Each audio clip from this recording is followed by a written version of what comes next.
وہ ایک بدماش تھا جس نے کہا کہ مسلمانوں کو توڑنے کے لیے 4 چیزیں ان سے ختم کی جائیں تو ان کو توڑا جا سکتا ہے۔ یہ ناقابل تسخیر لوگ ہیں۔ دنیا کے اوپر بڑی قومیں آئیں لیکن جب ان کی تہذیبیں مٹی تو دوبارہ اٹھ نہیں سکی۔ سلطنت روما کا کسی زمانے میں طوطی بولتا رہا۔ آل ساسان نے 3150 سال ایران پہ حکومت کی ہے۔ یکے بعد دیگرے اس ایک خاندان کے 150 حکمران تخت نشین ہوئے، لیکن پھر دنیا آل ساسان کا نام بھی بھول گئی، ان کی قبروں کے نشان بھی باقی نہیں بچے۔ وہ تہذیب اجڑی تو کچھ چیز باقی نہ بچی، سلطنت روما الٹ گئی تو ان کی شناخت بھی باقی نہ رہی۔ یہ کیا ہوا کہ ہم دلی میں بھی لٹے، ہم بغداد میں بھی لٹے، غرناطہ کے اندر بھی ہمیں ذبح کیا گیا، دجلہ 3 دن تک خون بن کے بہتا رہا، لیکن یہ امت پھر کھڑی ہو جاتی۔ تو کہا وہ قوت کون سی ہے، وہ توانائی کون سی ہے کہ یہ ان کو پھر دوبارہ کھڑا کر دیتی ہے۔ یہ لٹے، ان کو پامال کیا، سروں کی کھوپڑیوں سے مینار تعمیر کیے گئے۔ منگولوں نے جو کچھ کیا وہ دردناک کہانی ہے۔ انسانی کھوپڑیوں کے مینار بنائے گئے اور جانیں چھپانے کے لیے، بچانے کے لیے لوگ تہہ خانوں میں چھپ گئے۔ دجلہ کا بند توڑا گیا اور پھر کیا ہوا، 1.25 لاکھ لاشیں ہم نے تہہ خانوں سے نکالی۔ اسلام کی غربت کا زمانہ ہے، دل کی حالت کیا مذکور ہو، یہ نگر ہر مرتبہ لوٹا گیا۔ ہمارے ساتھ کیا کچھ نہیں ہوا ہے، کون کون سی کہانیاں رقم نہیں ہوئی ہیں، اور یہ ماضی قریب کے اندر آپ نے دیکھا جو کچھ بغداد میں ہوا، جو کچھ کابل اور قندھار میں ہوا، جو کچھ یمن میں ہو رہا ہے، جو برما میں ہو رہا ہے۔ چنگیز خان بھی شرمندہ ہو کہ حاملہ عورتوں کے پیٹ چاک کر کے، بچے نکال کر کے ماؤں کے سامنے ذبح کیے۔ آج ہماری بیٹیاں غیروں کے نرغے میں ہیں، کبھی یہ وقت بھی آنا تھا۔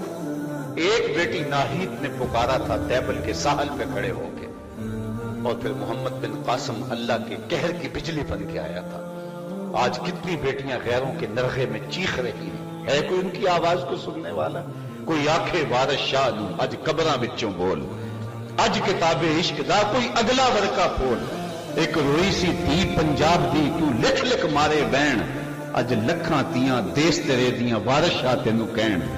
اج دین نبی دا وانگ یتیماں تے گھر کر تکے کھاوے، کتھوں لباں عمر بہادر جڑا روندے نوں گل لاوے۔ آفیہ بیٹی کون تیرے دی روے تے کرلاوے، کیڑا او دے اتھرو پونجے کیڑا چپ کراوے۔ آج امت کہاں کھڑی ہے؟ تو ہمیں توڑا گیا، ہمیں ذبح کیا گیا، ہماری بوٹیاں نوچی گئیں، ہماری لاشوں پہ کتے چھوڑے گئے، ہمارے گلے کاٹ کر کے تیل بھرا گیا، اور پھر ان لاشوں کو آگ لگا کے رقص بسمل کے تماشے دیکھے گئے۔ کیا کیا نہیں کیا گیا، ہمارے سروں سے فٹ بال کھیلے گئے، لیکن ہم پھر اٹھے اور پھر قوم بن گئے۔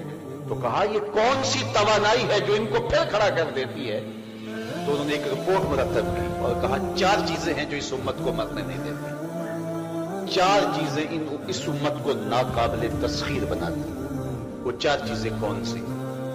کہا پہلی چیز جو اس امت کو مرنے نہیں دیتی وہ قرآن ہے۔ جب ان کی تھیوری زندہ ہے، ان کا فلسفہ حیات زندہ ہے، تو پھر یہ دوبارہ منتشر اجزاء پھر جمع ہو جاتے ہیں اور پھر یہ قوم بن جاتی ہے۔ میں ماضی کی کہانی نہیں سناتا، ابھی چچینیا میں دیکھ لو، روس نے جس طرح استحصال کیا تھا، ان کے نام بھی مسلمانوں والے نہیں تھے، اور حالت یہ تھی کہ کسی کے گھر میں قرآن اگر ملتا اسے قتل کر دیا جاتا، کوئی قرآن پڑھتا دکھائی دیتا زبان کاٹ دی جاتی۔ کسی کے نام بھی مسلمانوں والے نہیں تھے، کسی کے گھر قرآن بھی نہیں تھا، مسجدوں کو تالے لگا دیے گئے، اور یہ 2 4 10 سالوں کی کہانی نہیں، ایک طویل عرصہ نئی نسل نے جب آنکھ کھولی، نہ انہوں نے اذان سنی تھی، نہ انہوں نے قرآن کی تلاوت مسجدوں میں ہوتے دیکھی تھی، نہ انہوں نے خطبہ جمعہ ہوتے دیکھا تھا، نہ انہوں نے کوئی اسلامی نام سنا تھا۔ لیکن پھر کیا ہوا، اسلام پھوٹا کیسے؟ آج دیکھو جا کے لگتا ہے مرکز اسلام کا یہی ہے۔ تو یہ قوت ہے اسلام کی، یہ توانائی ہے اسلام کی، یہ اسلام کا زور ہے۔ تو نہ مٹ جائے گا ایران کے مٹ جانے سے، اقبال نے کہا تھا تو نہ مٹ جائے گا ایران کے مٹ جانے سے، نشائے میں کو غرض نہیں پیمانے سے، ہے یہاں یورش تاتار کے افسانے سے پاسباں کعبے کو مل گئے صنم خانے